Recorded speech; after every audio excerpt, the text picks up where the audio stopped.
Intinya cerita ini gini loh, setinggi apapun derajat seorang, sealim apapun, tidak boleh ngomong kayak gitu, saya orang paling alim. Sekelas Rasul Nabi Musa ditegur sama Allah, suruh ngaji kepada orang yang kelasnya Nabi, kelasnya di bawahnya, tapi tetap nggak lulus karena ilmunya tidak sama. Nabi Khidir ini hakikat, Nabi Musa syariat. Bukan berarti Nabi Khidir meninggalkan syariat. Nabi Khidir ini umatnya Rasulullah. Jadi semua nabi yang masih hidup itu bertemu dengan kanjeng Nabi. Nabi Isa umatnya Rasulullah, Nabi Ilyas umatnya Rasulullah, Nabi Khidir umatnya Rasulullah. Jadi syariatnya pakai syariat Al-Quran. Ya sholat sama seperti kita.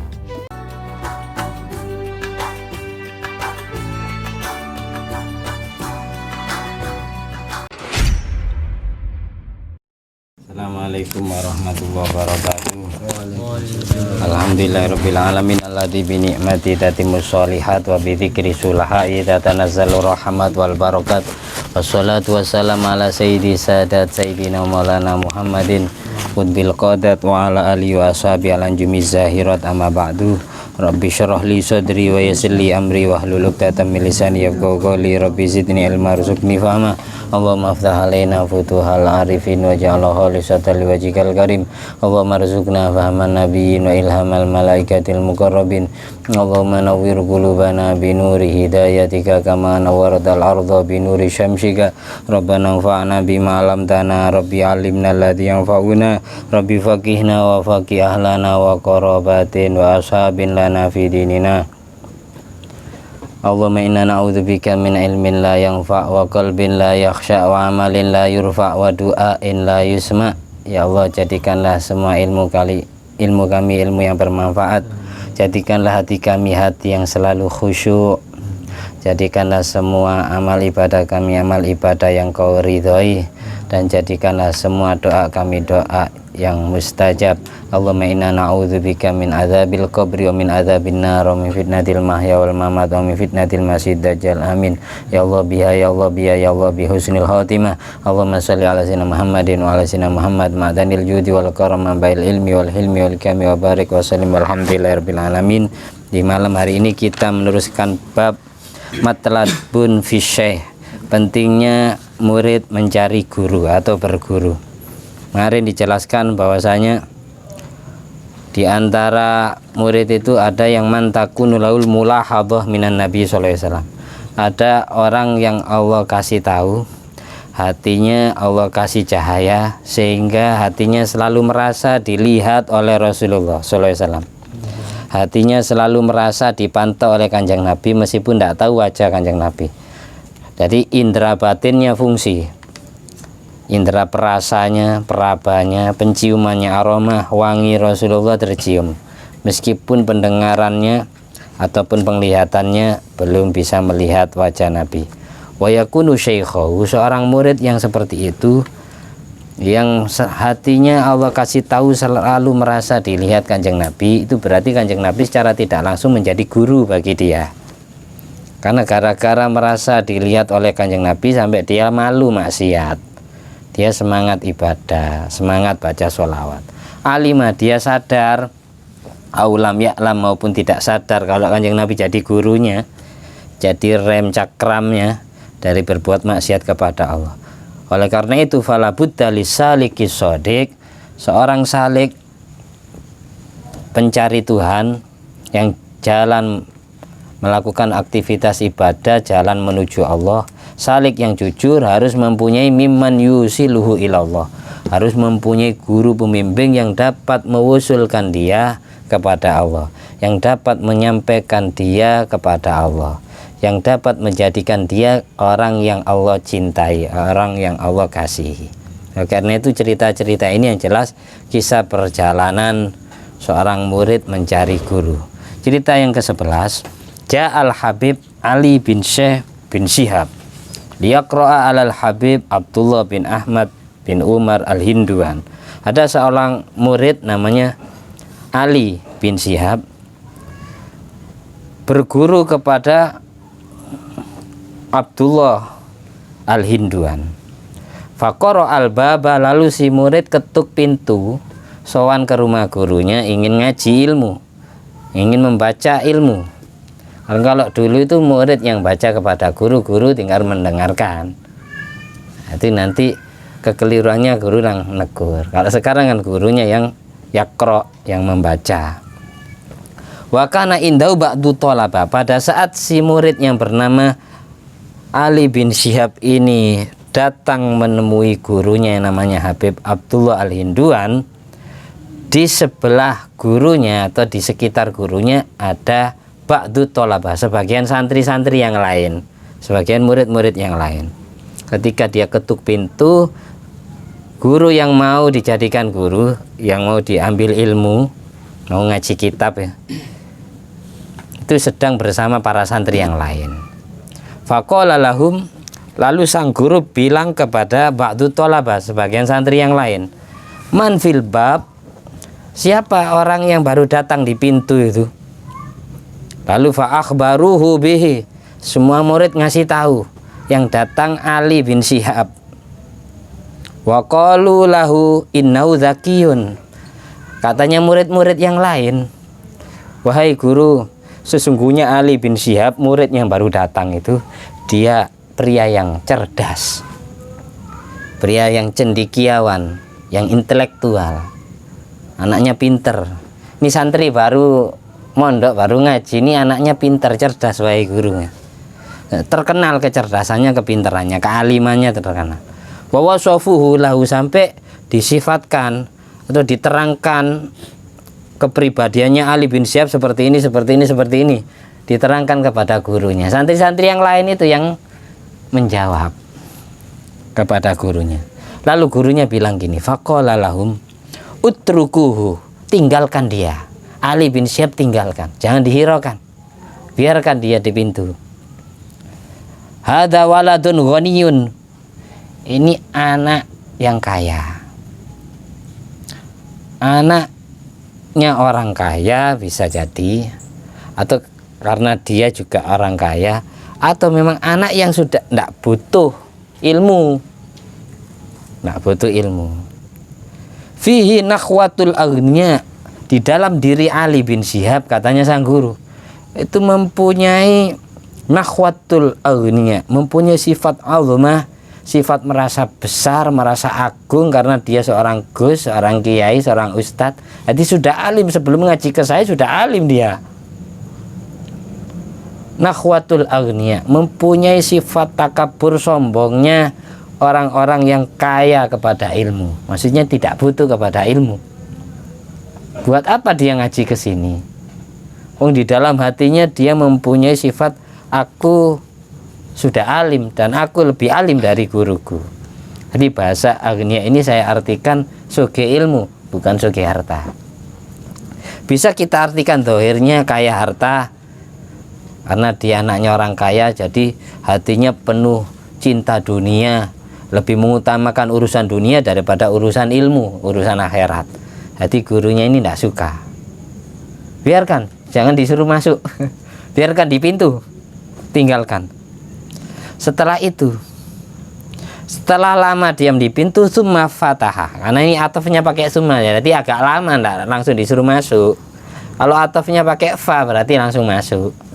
Summa fataha lahu, lalu si Ali bin Syihab, santri yang baru mondok itu, dipersilakan masuk. Suruh masuk anak itu.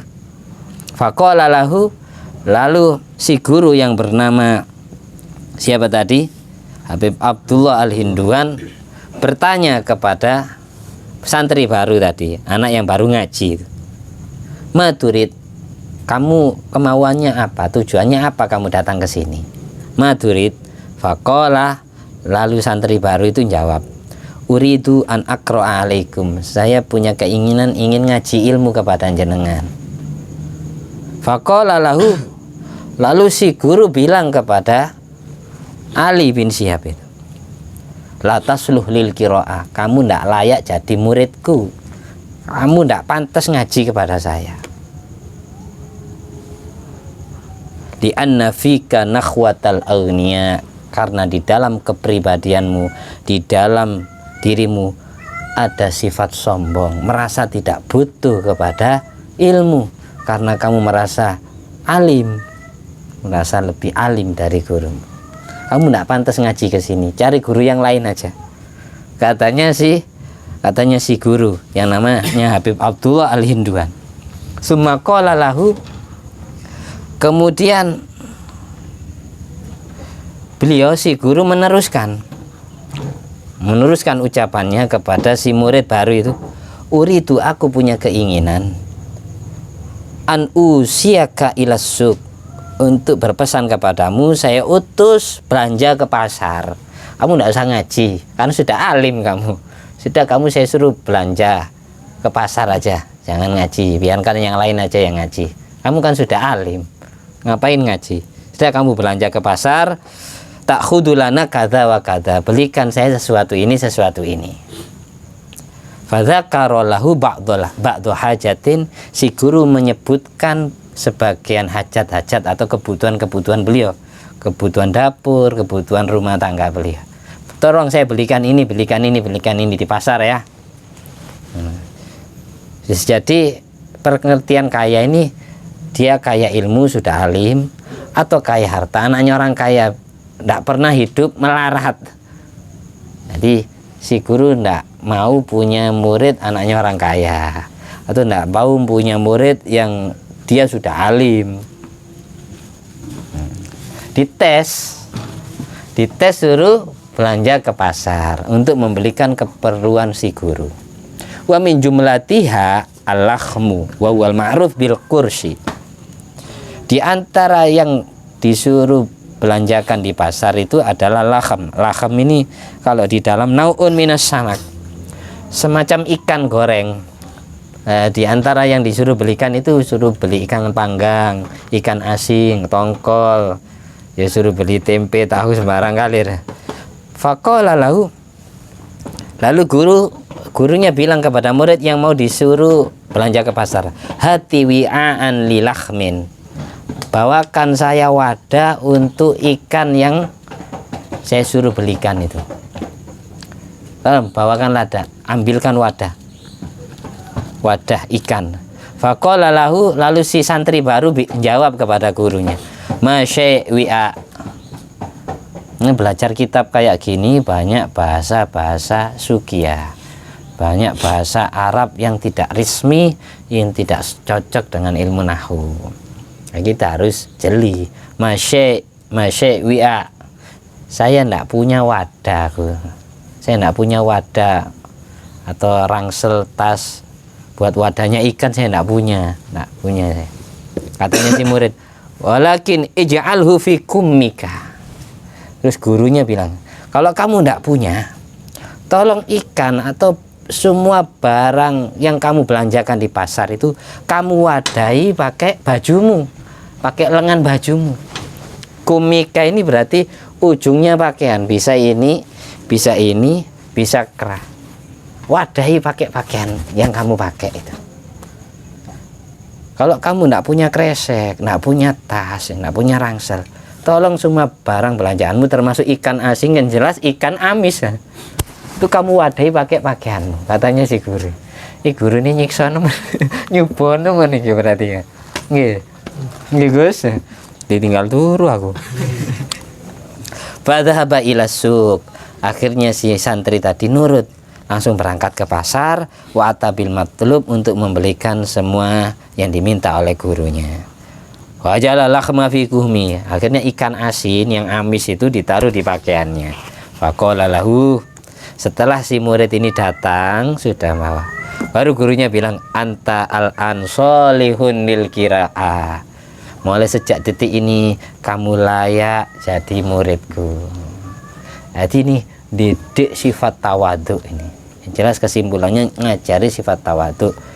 Berarti orang ngaji itu tidak boleh merasa lebih alim dari gurunya, dan tidak boleh ada sifat sombong di dalam hatinya, merasa kaya, tidak pernah tirakat ya, merasakan melasnya fakir miskin ya, mewadahi ikan asin, ikan yang baunya amis diwadahi pakai pakaiannya. Berarti ini siap hidup sederhana, siap hidup apa adanya.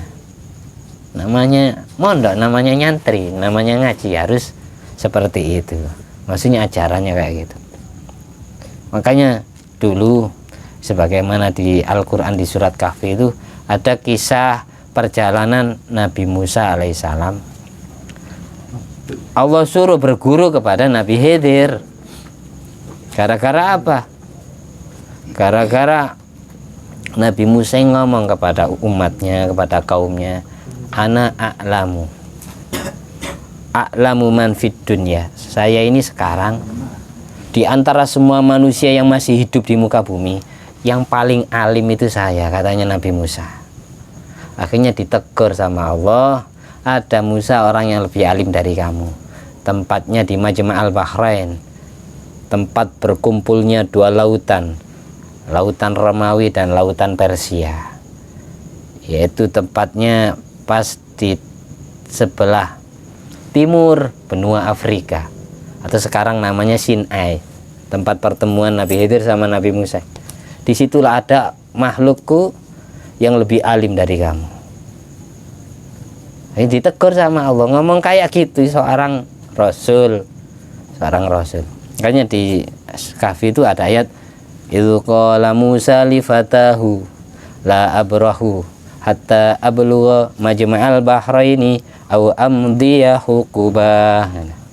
Ketika Nabi Musa, ini kalau tafsirannya, ceritakan Muhammad kepada kaummu tentang sejarah Musa mencari guru bernama Khidir. Padahal secara derajat lebih tinggi derajat Nabi Musa daripada Nabi Khidir. Karena apa? Saya bilang gitu. Nabi Musa ulama sepakat seorang rasul, sedang Nabi Khidir adalah seorang nabi, bukan rasul. Ada yang bilang wali, karena ulama khilaf. Ada yang bilang rasul, ada yang bilang nabi, ada yang bilang wali.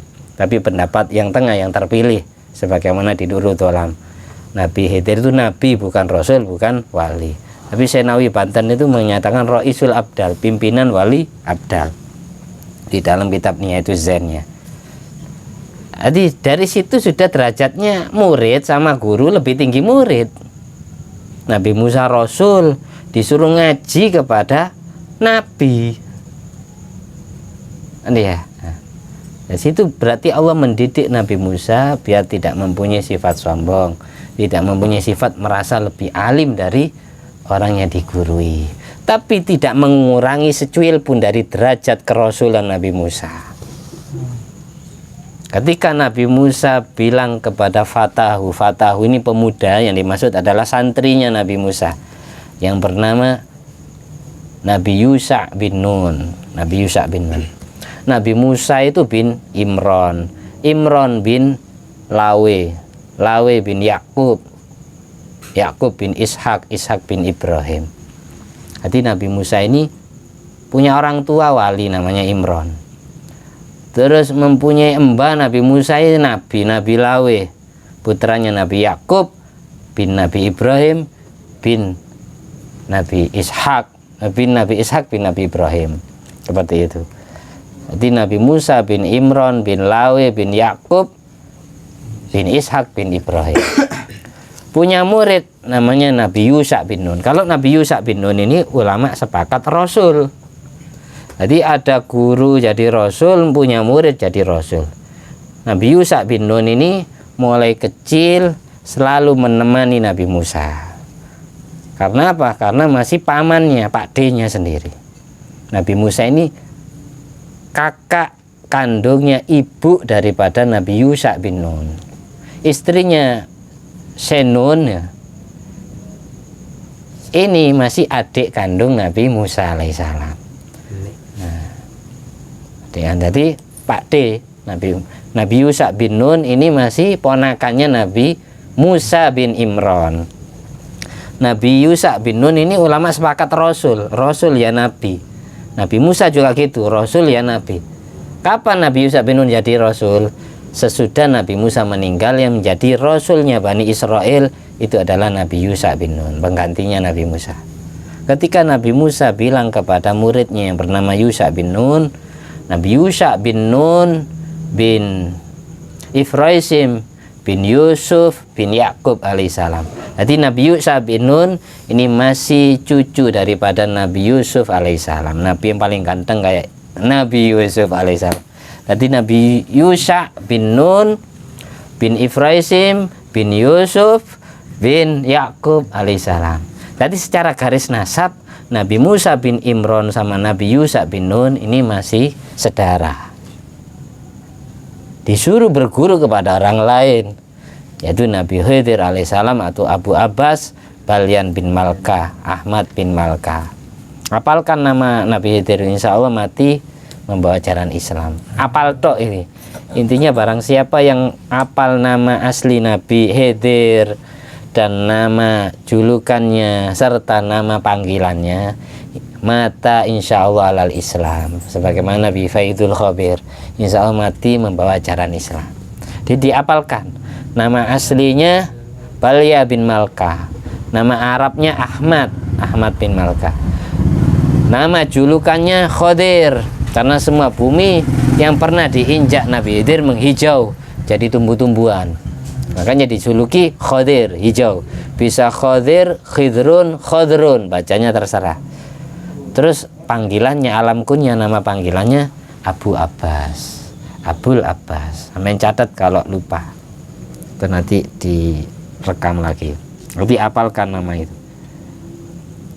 La abrau hatta ablugha majma'al bahrain aw amdiya hukuba. Aku tidak akan berhenti wahai muridku Yusha bin Nun. Aku tidak akan berhenti berjalan mencari guru sampai aku menemukan tempat berkumpulnya dua lautan, laut Romawi sama laut Persia, laut Turki sama laut Iran. Itu posisinya di benua Afrika bagian timur, yaitu Mesir, Sinai. Nama tempat pertemuannya itu Sinai sekarang. Memang laut itu kayak terpisah, dua laut itu kayak terpisah, kayak Allah sekat gitu, padahal tidak ada pemisahnya. Kalau orang naik helikopter atau pesawat lihat dari atas itu kayak terpisah, ada air tawar, ada air asin, kayak terpisah gitu. Kalau dilihat dari atas kayak ada bumi yang memisah, padahal enggak. Itu keajaiban Allah itu seperti itu. Au amdiyah hukuba, atau aku terus berjalan bertahun-tahun. Hukuba itu bisa 80 tahun, bisa 70 tahun. Nabi Musa payah. Akhirnya setelah sampai, kan awalnya ini dua orang ini sudah bawa bekal ikan, bawa ikan, terus ikannya terlupakan ketika Nabi Musa sama Nabi Yusha bin Nun menemukan Ainul Hayat, sumber mata air kehidupan. Ketika sampai di tempat itu, ikannya ditaruh di atas batu, ikan sudah mati. Nabi Yusha bin Nun sama Nabi Musa alaihissalam tertidur, dua orang ini. Yang bangun lebih dahulu muridnya yang bernama Yusha bin Nun, yang pertama kali bangun. Setelah bangun, Nabi Yusha bin Nun ini mengambil kesempatan, mumpung ketemu sumber mata air kehidupan, karena bisa panjang umur. Kayak Nabi Khidir karena minum Ainul Hayat terus mandi, terus panjang umur sampai sekarang. Nabi Yusha ini tidak sempat minum, cuma dipakai wudhu. Setelah dipakai wudhu, sebagian air wudhunya ini dicipratkan atau dipercikkan ke ikan yang sudah mati itu. Setelah itu gurunya bangun, Nabi Musa bangun, ayo kita teruskan perjalanan. Tiba-tiba tertidur gitu loh.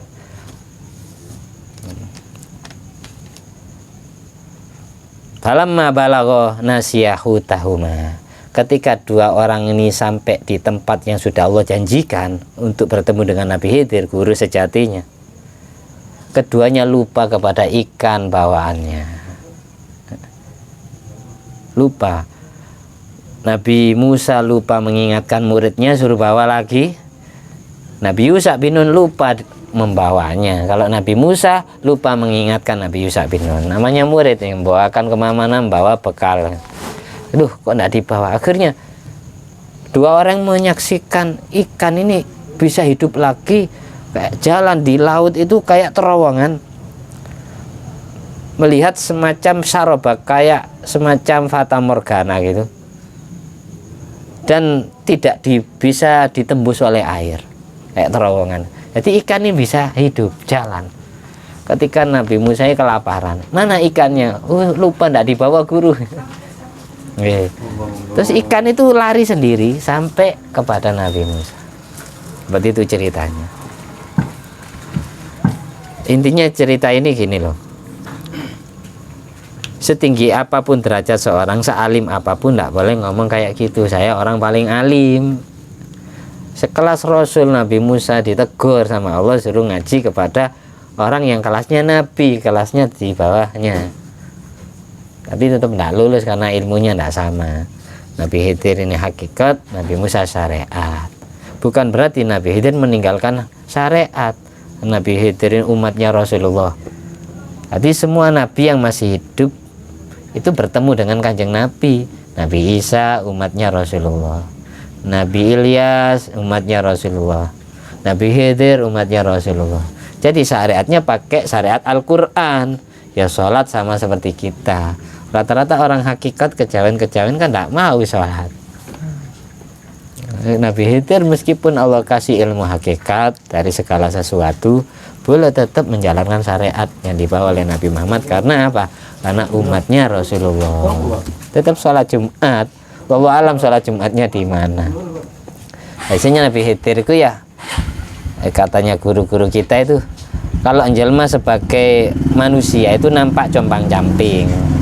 Wali-wali yang sering didatangi Nabi Khidir biasanya makomnya abdal, yang posisinya sama seperti Nabi atau pengganti Nabi di muka bumi. Makanya istilahnya wali abdal kayak Ya Hamid, Al-Mahfula Ya Hamid Pasuruan ya, seperti itu. Wali abdal, wali yang posisinya penggantinya kayak Nabi. Nabi Khidir Ra'isul Abdal, pimpinan wali abdal yang ngelantik ya, pimpinannya.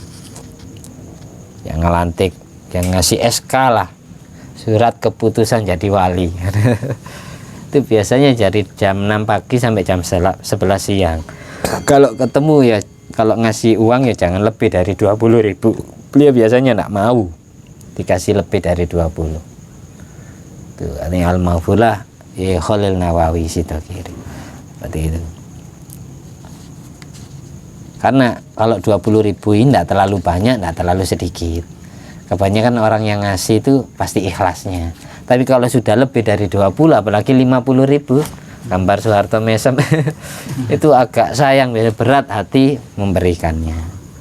Mudah-mudahan meskipun hanya sekedar cerita, jadi ilmunya manfaat dan barokah. Nggak usah keakes ya. Rencananya mau nambah satu cerita lagi, berhubung di sebelah saya sudah terlalu paham, menganggukkan kepala, jadi saya berhentikan ya. Melek-melek merem Pak. Nah, bermanfaat barokahnya semua nabi dan semua wali yang dikisahkan tadi. Amin. Al-Fatihah. Bismillahirrahmanirrahim. Alhamdulillahirabbil alamin. Ar-Rahmanir-Rahim. Maliki yaumiddin. Iyyaka na'budu wa iyyaka nasta'in. Ihdinas siratal mustaqim. Shiratal ladzina an'amta 'alaihim ghairil maghdubi 'alaihim waladdallin. Amin. Alhamdulillah alladzi at'amani hadzal ilma wa razaqani min ghairi haulin minni wala quwwatin. Allahumma shalli ala sayyidina Muhammad wa ala ali sayyidina Muhammad bi fadli subhana rabbika rabbil izzati amma yasifun wa salamun alal mursalin walhamdulillahi rabbil alamin. Wassalamualaikum warahmatullahi wabarakatuh.